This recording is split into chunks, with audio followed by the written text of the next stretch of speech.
Is this thing on? Welcome back to Big Mouth, and fancy seeing you here in June. Are very welcome, my friends, and especially my enemies. Come in, sit down, no touching. I don't do the touching. Are you feeling charitable? Then Batman and Robin, go and subscribe to my channel and like my channel, and please do follow my Twitter, Batman and Robin, at Movies TV Mad. They're fictional characters, dummy. Why are you talking to them? These are your subscribers. Welcome to Monday's edition of the DC Daily, and Jim Lee is hinting about a return of Batfleck to the DCEU. And how is he doing this? Through some charity art. Look at this. Now, you probably can't see this clearly, but he's holding the kryptonite spear from BVS, Batman vs. Superman, Dawn of Justice, and it's fucking beautiful. Pardon my French. So amazing. So is this a hint, or is this just a guy doing what he does best? Brilliant comic book, DC Comics art. Look, it could be either here. We really don't know what's going on here, right?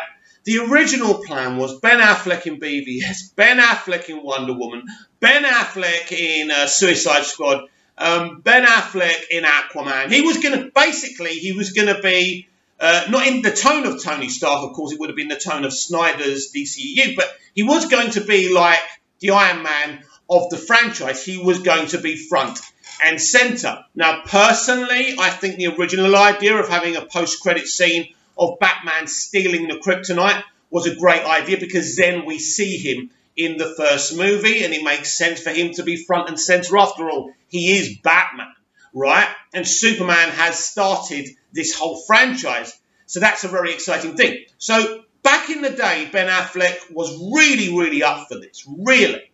You know, he was tapped. And I think we all saw the look on his face with the whole unhappy Affleck thing. He was devastated by what the critics said about the film, because Ben really believes and believed in BVS, Batman vs. Superman, Dawn of Justice. And he couldn't believe what people were saying about it. To be honest, after I saw even the theatrical cut, not even the Ultimate Edition, for the first time, I thought this is going to be Oscar-centric. This is another The Dark Knight. You know, and as I've said before, I'm sure people watching this are thinking, this bloke's an idiot.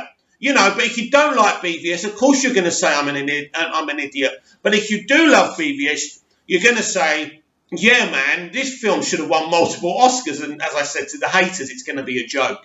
That's where we are. Everyone's got different ideologies, and everyone is welcome on this channel to contribute, to comment, to give their views, as long as you're polite and respectful and, you know, you're constructive. Because at the end of the day, this is not an echo chamber. I don't want an echo chamber. I want many different ideologies and opinions about movies and TV shows and comic books and etc., right?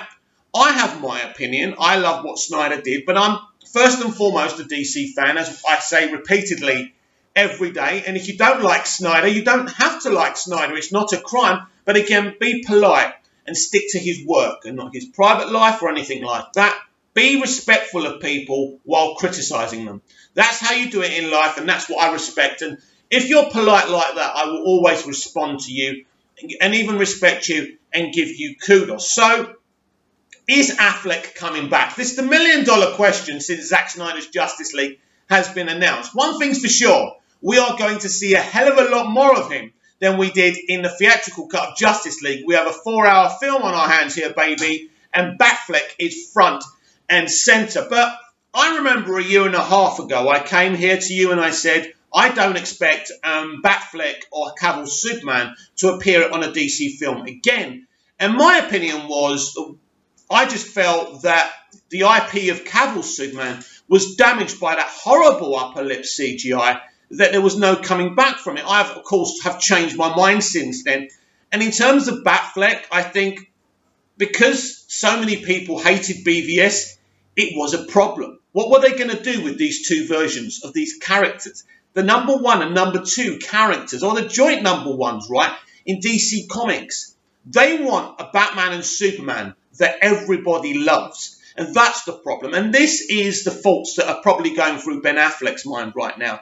Do I do this? I think There's a good chance, but who knows? It's all about his thought process. Do I do this? I mean, I suffered so much from hatred, right, and innuendos and accusations because of what happened in that film. But all of a sudden, Ben knows from AT&T that there's support here. There's a support for this because things have changed, because there's a different roadmap. I was just explaining to someone on Twitter who was saying he wants Zack Snyder to have the kind of role at DC that Kevin Feige does, running the whole thing. And I said, that's never going to happen. But he's going to run his portion of DC films. But the leads of DC film is Jim Lee and Walter Hamada. They're the ones running this show.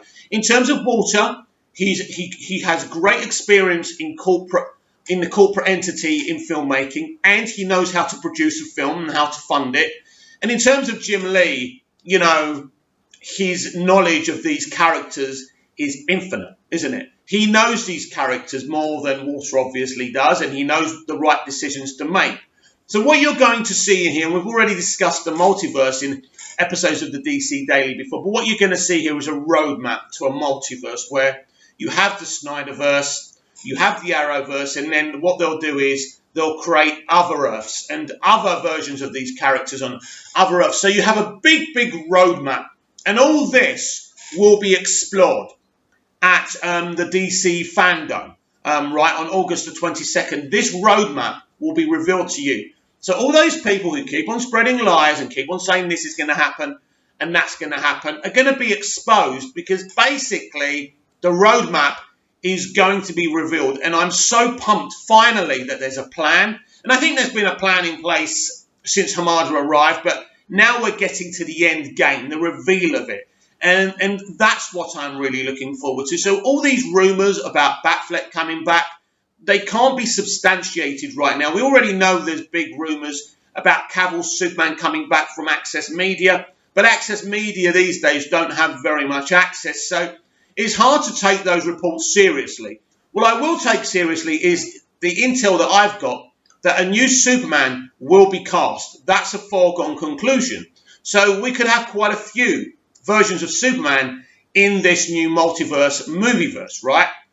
So again, all this will be revealed at the DC Fandom. So I think that's the date, and I don't expect very much to be revealed to us up until then. There'll be a lot of rumours, there'll be a lot of chat. The hype engine will rev and rev and rev the closer we get to August the 22nd.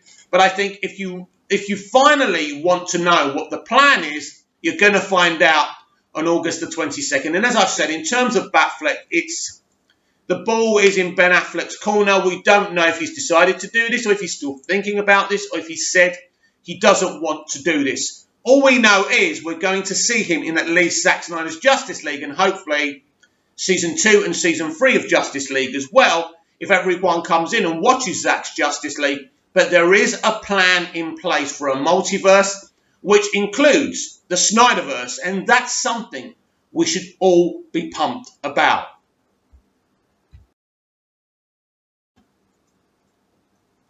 This is what Chris Wong Svensson put up. It's sarcasm. Movies that may. Thank you for helping release the Snyder Cut. So why has Chris done this? I would think it is sarcasm. I don't think he actually is going to do this. Or maybe he's doing it so everyone can just shut up about trying to get some kind of cred for releasing the Snyder Cut. We've been here before. I've discussed it before. It keeps on rearing its ugly head. And it's so childish and so pathetic. And I'm sure Chris is as fed up of it as I am. And, you know, at the end of the day, you see two sides going at each other. And, you know, there's jealousy. There's pure jealousy here, because this is my opinion. You keep on moaning about people who have an ear to Zack. But the problem is, the truth of the matter is, people like Davey Pienaar and Chris Wong Svensson went out there, rolled up their sleeves, and set up YouTube channels that became successful. Don't be jealous about that. Chase after it. Chase after it. You know, people like John Aaron Garza, who's doing very well for himself, who also seems to have a relationship with Zack. At the end of the day, it doesn't really matter. You know, there's two types of envy in life. That's the good, positive envy. Oh, I'm so jealous of you. I wish I had that. Or there's the other jealousy. Oh, I hate you. Why can't I be as lucky as you? Well, it's not luck. They've rolled their sleeves up. So people get bitter and wish they could be in that position. Well, as I say, you roll your sleeves up instead of being bitter and twisted and accusing people of bullying, right? You want to be an elite. You're not an elite. If that's your ambition, if that's your dream, go for it. That's what these people have done. They've rolled up their sleeves. They haven't waited at home for it to come to them. And they have gone out there, right? Some people will never be famous, will never be elite, will never be YouTube famous. And that's okay, right? We can survive on our 50 views every video or something like that, right? But the point is, envy is a very, very dangerous illness, right? Because it gets inside you and it possesses your hatred and you lose all kind of logic, right? And you lose that aesthetic forever. So I want you all to calm down. I want you to forget the fact that some people seem to have Zach's ears. I'm sure that he trusts them because he appreciates them. I'm sure he trusts you as well. In life, this is how it works. The elites and the non-elites. The haves and the haves not. And sometimes it's through hard work and sometimes it's through damn luck. And being jealous about it and being bitter about it and being twisted about it doesn't change anything. We got what we wanted, the Snyder Cut. And more things are coming. On August the 22nd, we're all going to be even more happy. All these arguments about clout and clout chasing is boring. It's pathetic, as I keep on saying on this very, very channel. And you're sucking us into it. You know, imagine sucking Chris Wong-Svensson in this. He's like a really positive guy. But this is what you're doing. You're really grating us. You're really annoying us. It's time to be positive. Please, comment down below. Like, share and subscribe and I'll be back tomorrow with even more DC Daily. See you again soon.